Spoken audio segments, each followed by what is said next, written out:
মায়াই পইরা জীবন নষ্ট, তুই তো অভিনয়ে শ্রেষ্ঠ। কেন দিলি এত কষ্ট, কি ছিল কারণ? আরে ও হো বন্ধু রে, মায়াই পইরা জীবন নষ্ট, তুই তো অভিনয়ে শ্রেষ্ঠ। কেন দিলি এত কষ্ট, কি ছিল কারণ? হইতো রে কি এমন ক্ষতি, হইতি রে তুই আমার যদি।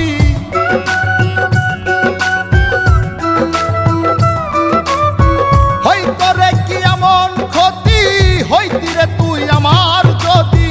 অনেক ভালো হইতো সবার, গেলে আমি ময়রা। সুখ কি হইল না রে বন্ধু, নতুন মানুষ ধৈরায় তোর। সুখ কি হইল না রে বন্ধু, নতুন মানুষ ধৈরা।